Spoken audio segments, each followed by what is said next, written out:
Call the committee of the whole meeting to order for May 15th, 2024. Please rise for the Pledge of Allegiance. I pledge allegiance to the flag of the United States of America and to the republic for which it stands, one nation, under God, indivisible, with liberty and justice for all. Roll call, please. Mr. Barnes. Mrs. Burdick. Mr. Curran. Mr. Sear. Mr. Demick. Here. Mr. Fanton. Here. Mrs. Hanchett. Here. Mr. Harris. Here. Mr. Havey. Here. Mr. Healy. Here. Mr. Ricky. Here. Mrs. Ricketts Swales. Here. Mrs. Root. Mr. Rumfelt. Here. Mr. Stockin. 11 present, 4 absent. Thank you, ma'am. Okay, long agenda today, but a lot of rapid fire stuff, so we'll just get into it and see how we do here. All right, so first on the agenda is, actually, we're going to go ahead and take items 3 and 4 together. I'm hoping our county administrator is prepared to talk about some of these board priorities and their current status.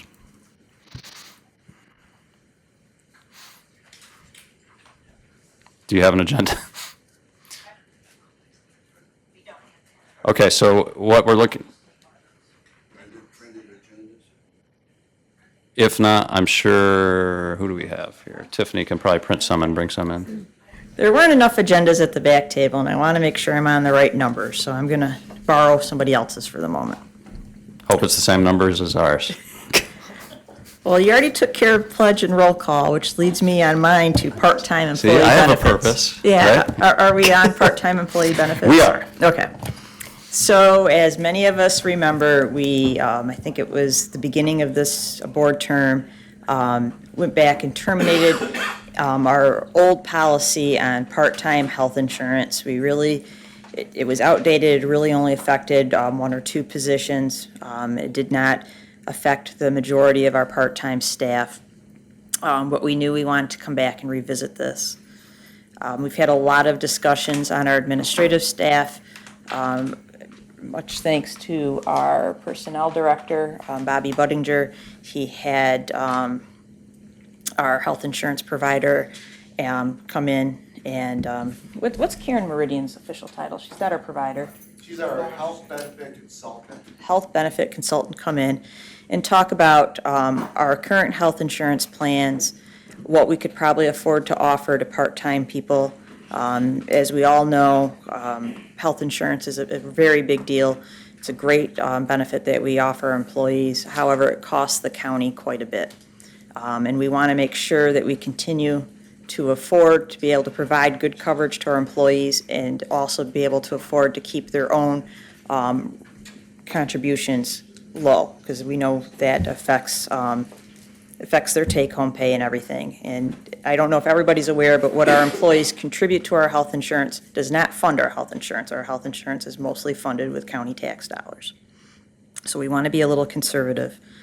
After talking through these people, we've decided that offering the high deductible insurance plan only to part-timers would be a good way to offer benefits, but at a way that is less costly overall to the county.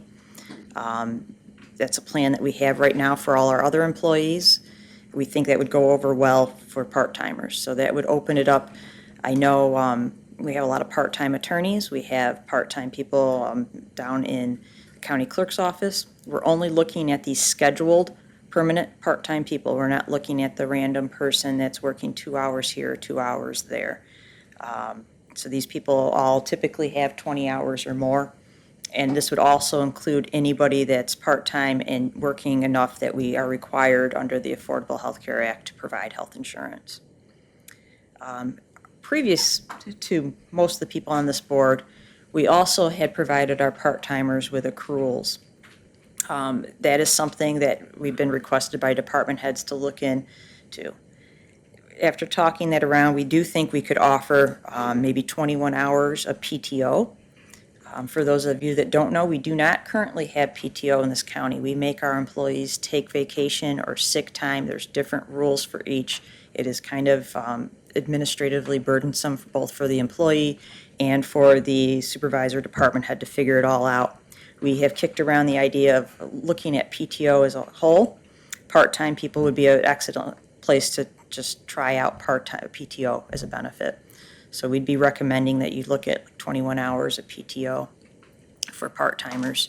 It wouldn't be something that they could carry much, it'd be something that would just allow them to use within that year.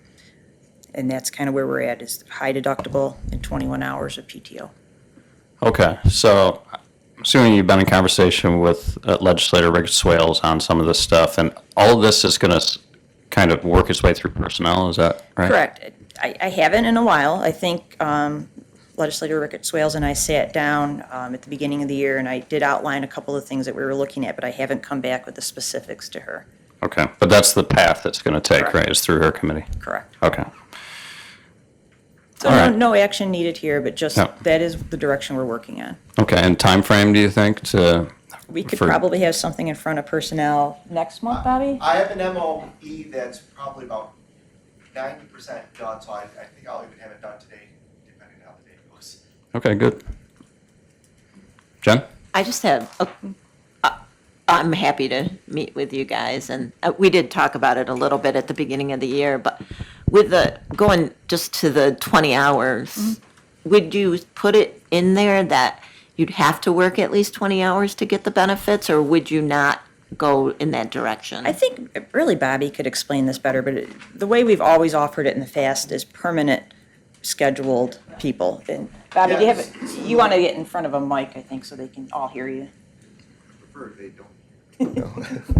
So the way that we're writing it up right now, obviously subject to some changes, part-time positions that are by resolution, created positions that are regularly scheduled, and we're using 20 hours as the kind of the cutoff to give the health insurance benefits. So what that does is it excludes your on-call or your as-needed part-time employees. Okay, thanks for the update on that. And then you guys have been doing some strategizing. This is kind of a recruitment and retention effort more than anything, but can you talk about item 4 here? I think we all know recruitment and retention is one of the top priorities the board has set for us to be exploring, and there's a lot of different things we could be doing. Over the past couple of years, I've had a number of employees, a number of department heads ask if the county would ever think about going to a 4-day work week. And obviously, the answer to that is no, that we are a county government. We are open 5 days a week. We need to make sure that we're here from 8:30 to 4 every single day to serve the public. However, in talking that over, I think there would be the ability to maintain the service to the public and be open 8:30 to 4 every single day of the week, but still allow our employees to work a 4-hour schedule, to do kind of like a A team and a B team within an office.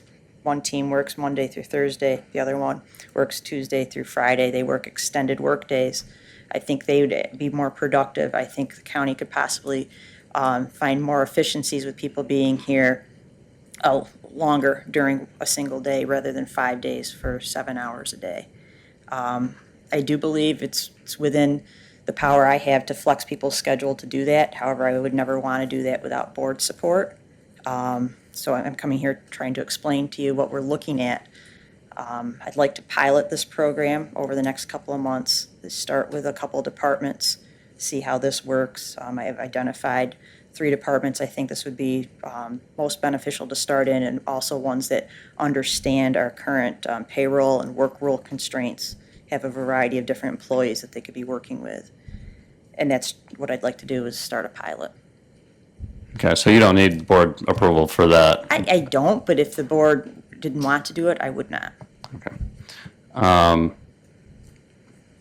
Stupid question, but assuming that these pilots will have the support of the department heads that are affected by the, Correct. All the department heads like the idea of trying this out and are working, and they've actually worked together over the past couple months to outline what this would possibly look like.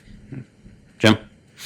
I like the idea. I've seen a lot of municipalities have been going to it, and they're getting more production, especially their DPW departments. They're getting less overtime, more production out of it. I know when the university, we were on 410s, we went back to 5/8s, we were actually more productive, and we actually filled shifts better. So we didn't, so I kind of am in support of that. And you make a good point on DPW. Like, our DPW department has done 410s in the summer for a long period of time. So we have had that practice. Also, I think starting last year, our 911 center went to 12-hour days, which is essentially a different schedule. They don't work 5 days a week. They have a much different schedule because of those 12-hour days. So we've been kind of playing around with this in different forums, but not universally for every department. Jim? Does that affect their New York State retirement at all? I don't believe it does. So we did a lot of research when we went to the 12-hour days for 911. And our treasurer's office, HR, had a lot of conversation with New York State retirement, and I do not believe that affects their retirement. Mr. Ricky?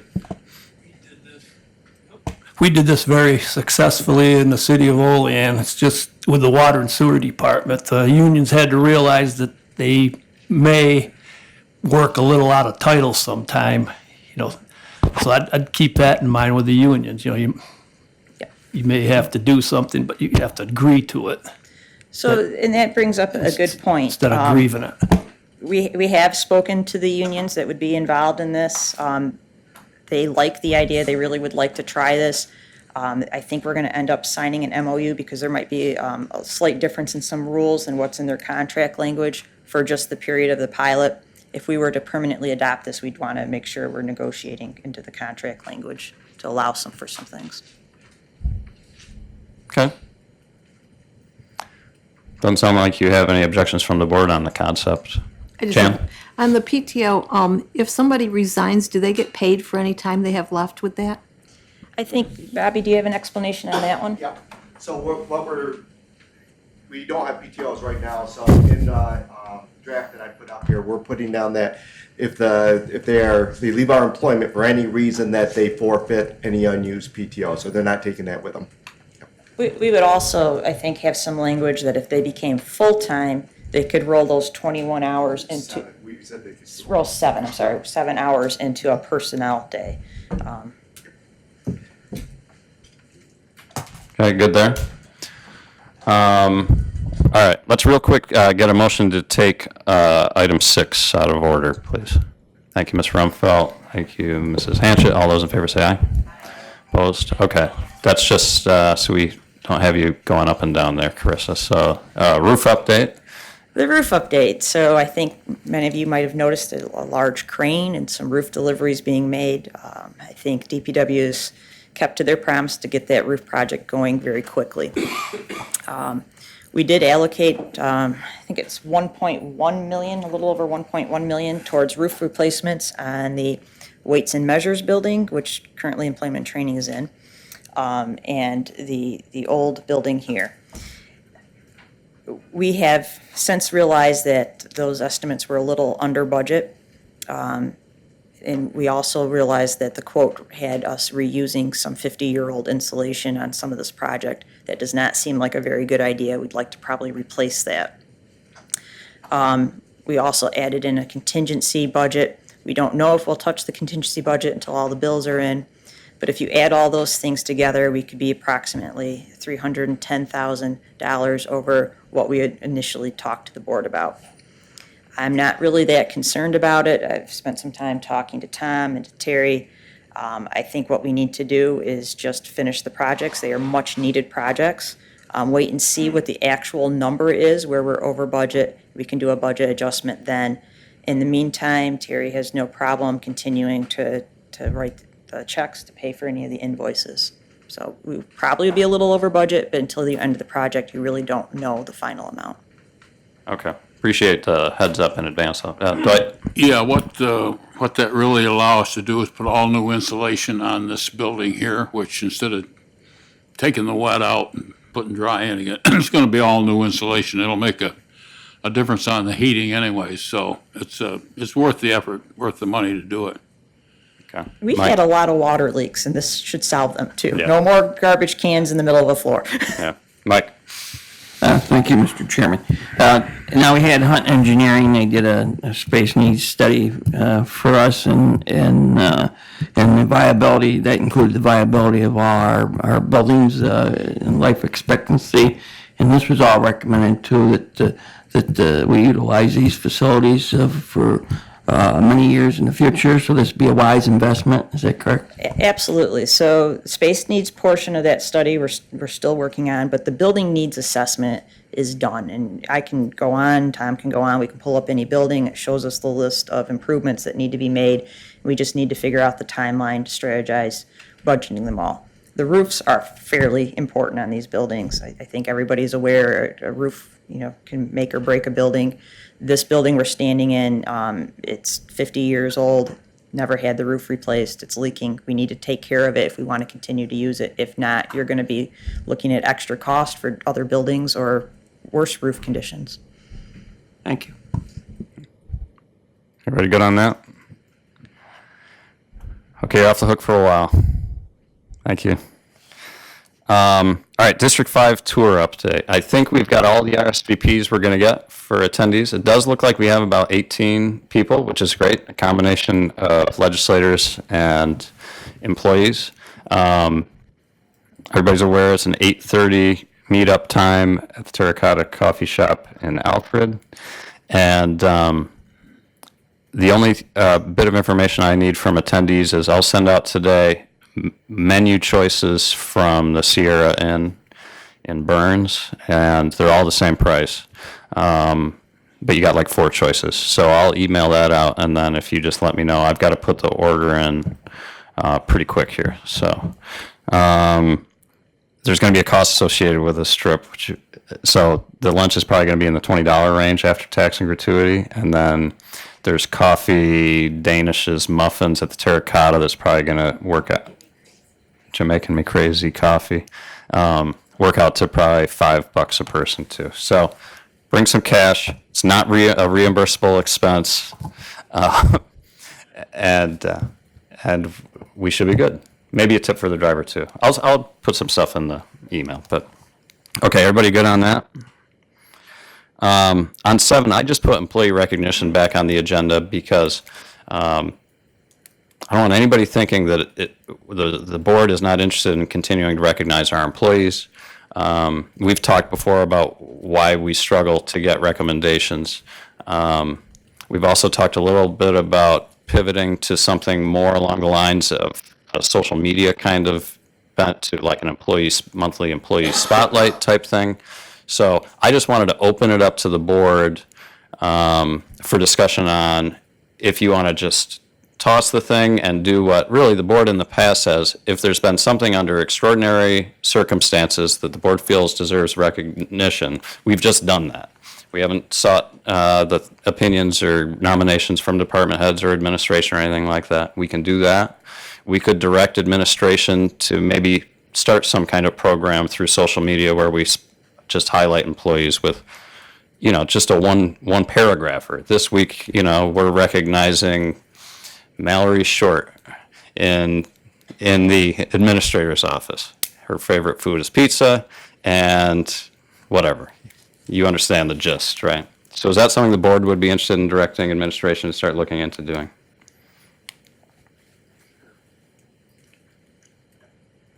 Jan? What if we changed the whole thing up and did a program in each department and recognized that whole, like in Office of the Aging, the Transportation Department, and then hit them all throughout the year? That way you're not singling out any one person, you're not singling out any one department, but it recognizes that we appreciate all our employees and everything all our employees do, and they don't have to do something extraordinary for us to understand that they're good employees. So do you mean like through resolution or? Yeah, and see if how many of them we can get in here, or go to their office and present them, or, I don't know, do a pizza party I don't know. I'm just thinking, I know it's been an issue trying to recognize one person from each department, and. Well, to be this honest, would- we've even tried to do, subdivisions of departments or working groups, and even with that, we struggle. So as you can see, Carissa, we're struggling we're desperate to recognize our employees. We just don't know how to do it well. Can you come up with some strategies for us? Can I make one suggestion? You may.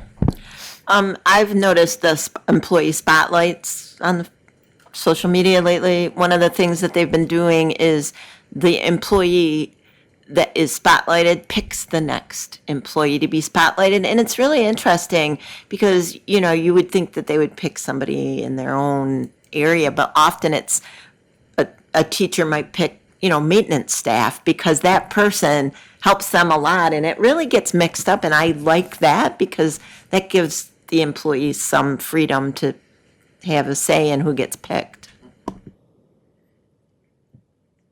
I think there are many ways in which you can recognize your employees and stress that they are of high value to you.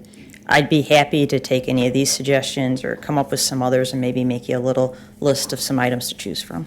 Maybe bring it back to the department head meeting again and say, I would even maybe suggest that I reach out to our union reps as well and see if they have any ideas that their employees might feel comfortable receiving recognition with. Not everybody is comfortable coming to a board meeting. Not everybody wants their name in a press release. Not everybody wants to take away from the work they're doing that's very valuable and they don't have enough time to do to come here either. So We there's a understand lot that. of different things Yep. that we could be looking at.